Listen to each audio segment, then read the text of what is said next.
Hello guys. So I just finished watching Honey Night Raw tonight. And I didn't take a truth, I didn't really pay that much attention to it, so I'm going to leave out a lot of stuff because there's a lot of stuff that escapes me. I didn't like this Raw. I found it to be really boring. Which is one of the reasons why I wasn't really paying that much attention. But here's what I'm going to say though. It was boring until the end.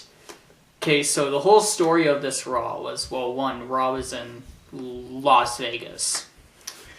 And basically in Las Vegas, every time Raw goes to Las Vegas, they always have like the Raw roulette and stuff. Yeah, I'm gonna go on a short tangent here.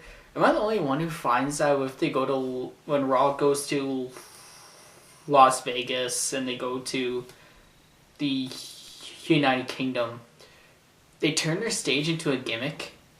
Am I the only one who kind of gets annoyed by that? Because, like, if they do that for Las Vegas and the United Kingdom, imagine if they did that if they came here straight to Canada. What the hell would they have? The big Canadian flag and then, like, a little raccoon. No. A little beaver. A little moose. A little little mountie going like, whoa. Welcome to Canada, eh? Like, I don't know. But, and imagine if they went to every single state in America. We're all Americans. Hate America. But, so with the Raw was in Las Vegas today. And, I'm just going to talk about the stuff that I liked. Because, well, really, I didn't really pay attention a lot straight to the regular show. So, the stuff that I liked was one of the first segments. It was with, the very first segment, the very first promo was by CM Punk. And, that was really good. That was a great promo. CM Punk just comes out, he's all pissed off because he lost. And, like, I like how, CM Punk's character is going. And I kind of like how he's portraying it, because he's not saying something like, he's saying that he was screwed, but he's not saying because of poor refereeing. He actually has a real reason why he's screwed. It's because he earned that title. He had it for 438 days, he said? I can't remember at the moment. 438 days. He had it all this year, and then he has to lose it to a man. Like, even, okay, I like The Rock. I do. I'm a fan of The Rock. But even I have to say that's unfair. That is really unfair, because The Rock, so CM Punk, man who worked his ass off to get the title, and to be like a top star, loses it to The Rock, who's only going to have it for a few months, and then is just going to give it to John Cena. You know, that's really, it's an insult. It is a complete insult. So that's like CM Punk's reason why he's all pissed off, and he's like, I've been screwed. I was screwed. What did he say? He said a line about Bret Hart. I was screwed worse than Bret Hart was at the Montreal screw job. I thought that was kind of funny. I didn't take that seriously. I always thought that was like a joke. So I've been screwed worse than Bret Hart at the Montreal screw job. Yeah. But, that's just me. And then Vince McMahon comes out, and he says he has proof that CM Punk and Paul Heyman are working for the Shield. Or are working with the Shield. And he says it's mostly Paul Heyman who's working with the Shield, and he says if Paul Heyman is working with the Shield, he's going to be fired. So the very last segment is going to be Vince McMahon and Paul Heyman in the ring together. I was excited for that. I thought that was going to be really cool because I don't know if you guys remember this, but remember that worked shot that Paul Heyman did in 2001? That was, oh my god, that was awesome. I love that promo. Even to this day, I love that promo. So I was really excited about the performance review. That's what it's called. The performance review between Paul Heyman and Vince McMahon at the end. But before I get to that, another segment I like was the Big Show, Alberto Del Rio, and the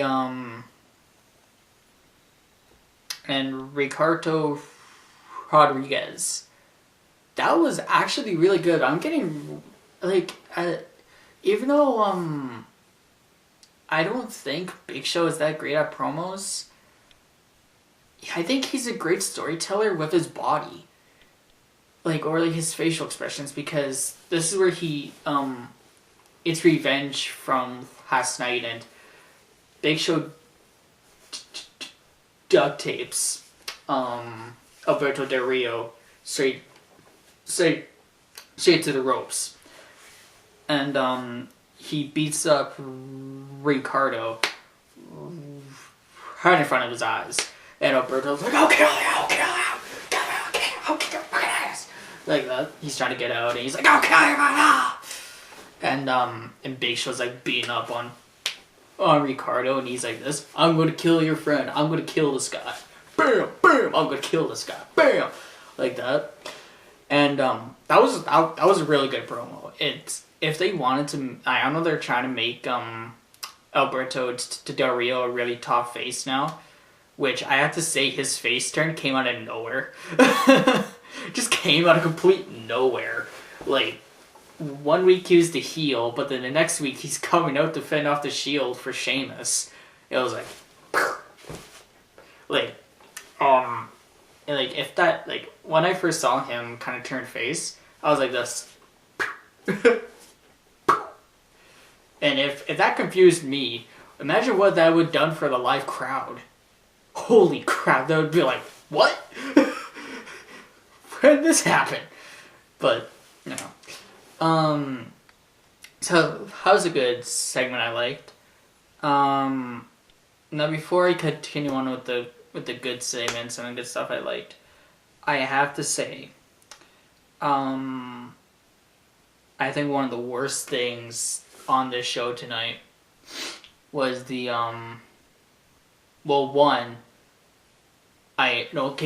first, I'm going to say I thought I was going to hate this one, but it turned out I liked it. It was where Ryback was put into a Make Me Laugh segment with the Primetime Players. I thought this was a horrible idea when I first saw the preview for it. I was like, are you freaking serious? This guy, like, Ryback is a monster. You cannot put him in a comedy segment. He's not made for comedy. He's made to be a big badass who's gonna eat you alive.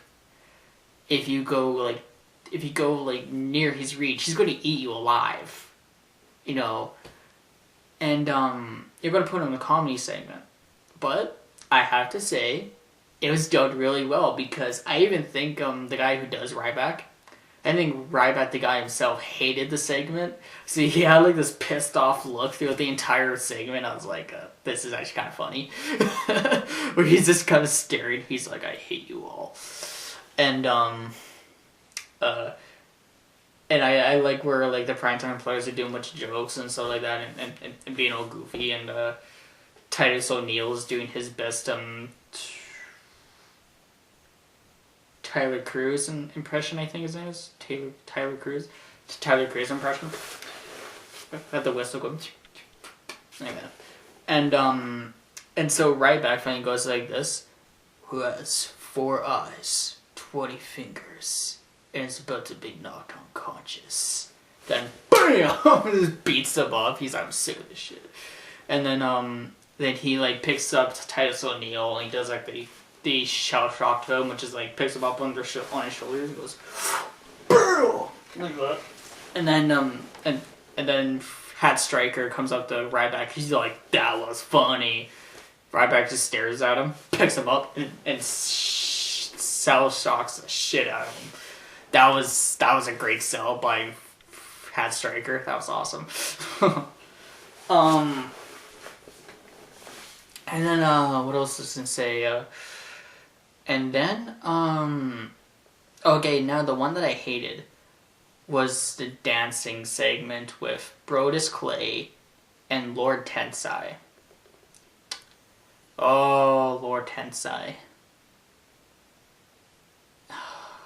It was a mistake coming back, my friend. Oh, my God. Buddy, if I was you, I would just quit. I'm not even going to explain it. I'm just going to say one thing. Lord Tensai and Drake dancing in the ring. At the very beginning of the year, he was a monster. This is what he's been reduced to. Oh, that poor man. Yeah. Anyway.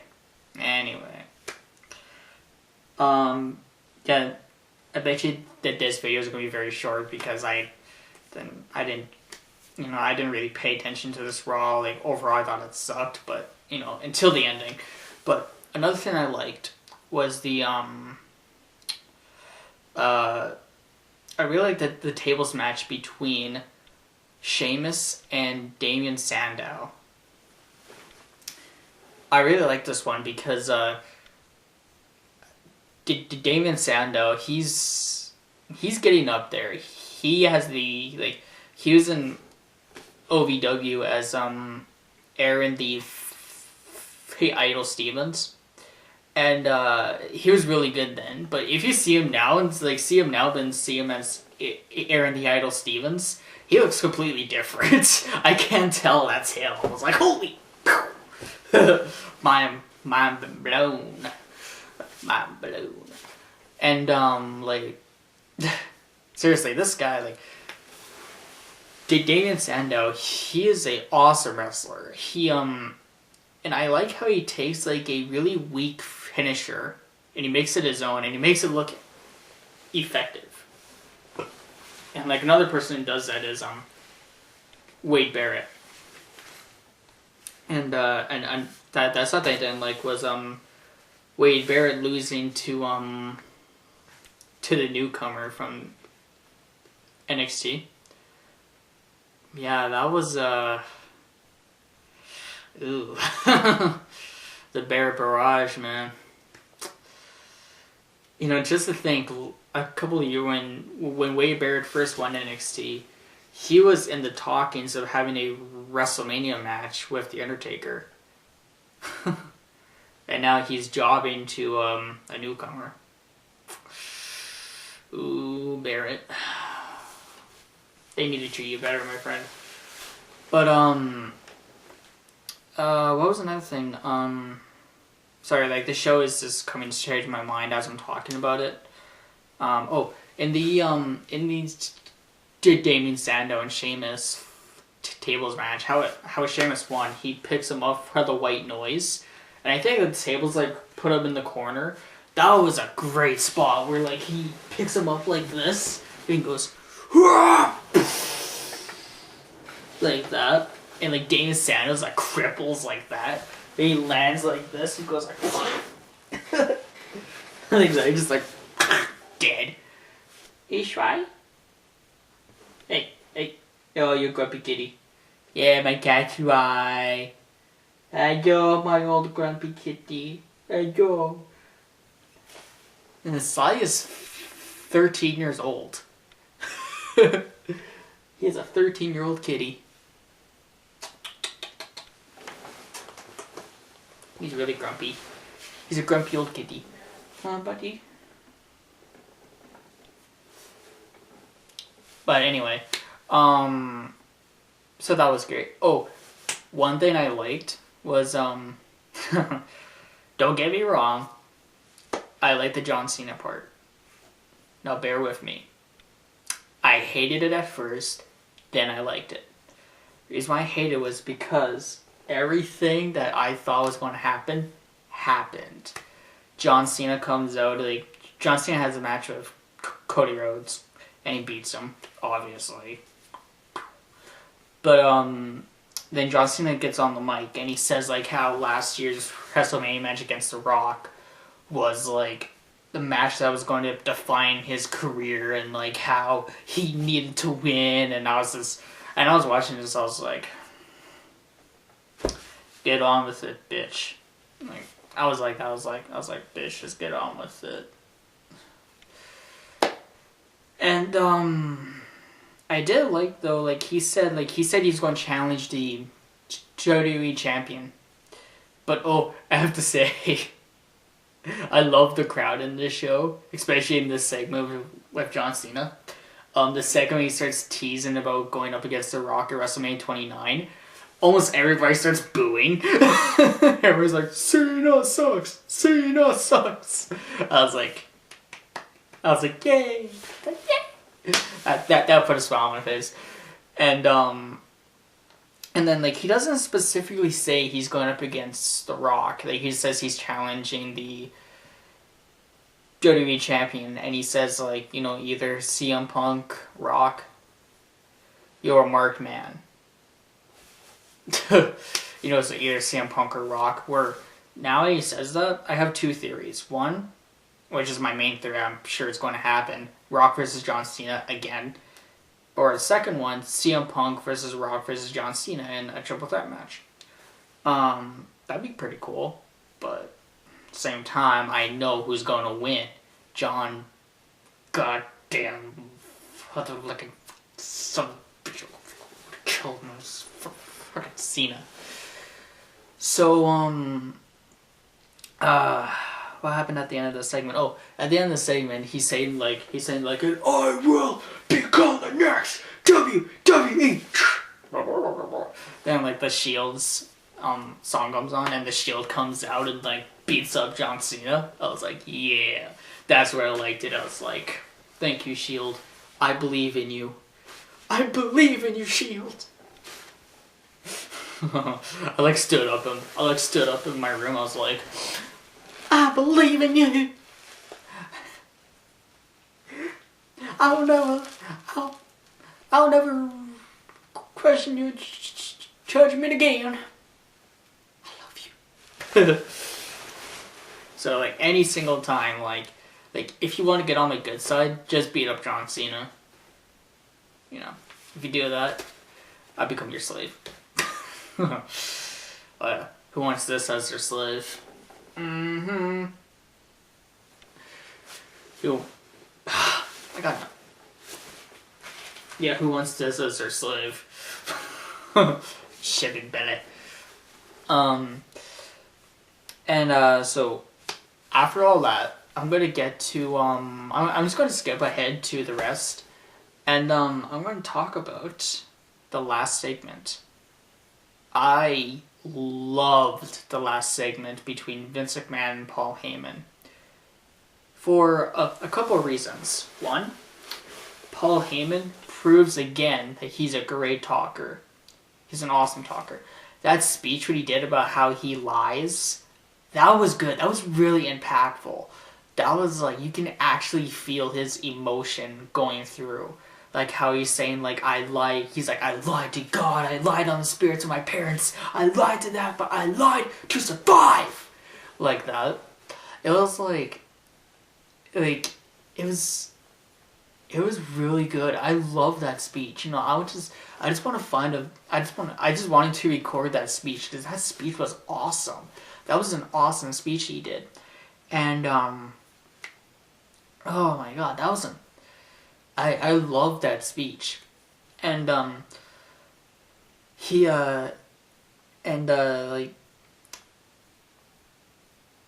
I love that part where Vince McMahon goes like this, Paul Heyman, are you a honorable man? Paul Heyman looks at me, he's like this, I don't know! I know that sounds funny, but if you actually watch it, it was actually really, I don't want to say emotional, but it was actually really impactful when he says like, I don't know if I am, but I'm being serious now. Like that. And, like, seriously, like, Paul Heyman, he is, I'm a Paul Heyman guy, as you can tell. I'm a Paul Heyman guy. Paul Heyman's awesome, in my opinion. He's one of the best talkers ever. And, this whole segment, I would say this whole segment worked because of Paul Heyman. And, you can feel his desperation coming through and his, like desire to keep his job, you know what I mean? And then so when he like pleads his case, like he's like pouring his heart out, like pleads his case, pouring his heart out. This man goes like this. Well, okay, let's roll the footage, and the footage is Paul Heyman plotting with the Shield. I found this so funny. Because after that great speech, the great speeches and all that, the video that they show is Paul Heyman talking to Shield like this. Okay, guys, we're going to do this and this and this. I'm paying you good. I was like, yeah. But the part that really made me burst out laughing, and it really made me applaud Paul Heyman. Paul Heyman's like pacing back and forth. He's like, oh shit, they're coming to us. He's like this, like, oh shit, they're on me. He goes like this. That wasn't me! He's like, I have a thick New York Jewish accent. Which is really easy to impersonate. And we're in the city of Las Vegas, and it's filled with impersonators. That wasn't me.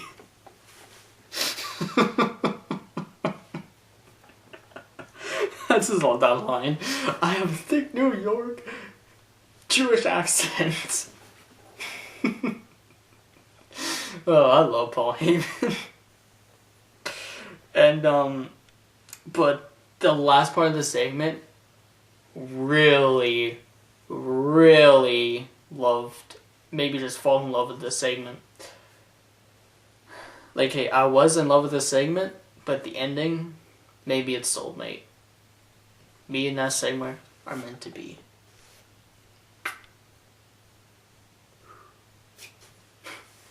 Me and that segment are meant to be. I'm sorry, Taylor, but me and that segment are meant to be. Anyway, you know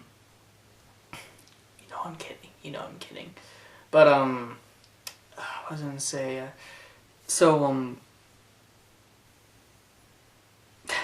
I love where like Vince McMahon goes like this. Well, Paul Heyman, I gotta wish you best of luck in your future endeavors. Paul Heyman's like, oh, come on! I was like, yeah. and then after that, he goes like this, Paul Heyman, you're... And then he gets caught off of... And Brock, lo and behold, Brock Lesnar comes out. My head, I was quoting The Rock. I was like, finally! Brock Lesnar comes out and like he walks right past Paul Heyman, stands right in front of Vince McMahon. And just so you who don't know, Paul Heyman and Brock Lesnar, they're practically a team. They're partners. And Paul Heyman is practically Brock Lesnar's manager. And Brock Lesnar is a guy who only appears every now and then. Like, he only appears like every few months. And when he returned here, it was so good. Because they always had this thing where Paul Heyman is always like the mastermind. But how Paul Heyman was acting here, even I sound like such a gullible person by saying this. It almost seems like behind the Shield, behind Paul Heyman, almost seems like that Brock Lesnar is the mastermind.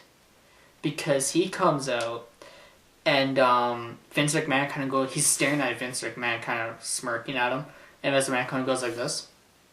I highly suggest that you don't do anything that you're going to regret later. And Paul Heyman is standing in the corner begging Brock Lesnar to don't do anything. That was great. And but like, one thing I loved was where Paul Heyman was in the corner, and like when he knows that Brock is not going anywhere, he goes like this, "Vince, leave the ring now! Leave the ring now, Vince!" Like that. That was great. I was like, I love those tiny little moments that Paul Heyman does where you can tell like it was awesome. Like it just, that's what made me think like it almost seems like Brock Lesnar is the mastermind. And like how Paul Heyman's saying this, "Brock, I have this under control. I have this under control." Like that. I mean, begging him to not do anything. But Brock Lesnar doesn't listen, picks up Vince McMahon and gives Vince McMahon a F5. That was a give credit where credit is due. Vince McMahon sold that F5 like a champ. That was awesome by Vince. And like when he like F5s Vince McMahon, Paul Heyman's like on his knees. He's like, "No! What did he do? Gah!" Like he's like freaking out. Like his face is going red. Like he's like, "Oh my god! Oh my god! Oh shit! Oh shit! Oh shit!" Like that. And Brock Lesnar's just standing there, just looking over him, just kind of like, just laughs. I was like, "Yo, my god, that a good ending to a crappy show." Great ending to a crappy show. So yeah, that's basically my whole thoughts on tonight's Raw. I know this video is really horrible. I really should have prepared for this. But I believe in powering straight through. And I believe in straight through, no edits, no cuts, no nothing. Only in vlogs. But this was VoiceOFpunk, episode 19. I am your host, the VoiceOFpunk. And I thank you for tuning in and hearing my thoughts on tonight's Raw, which altogether was a crappy show with a great ending.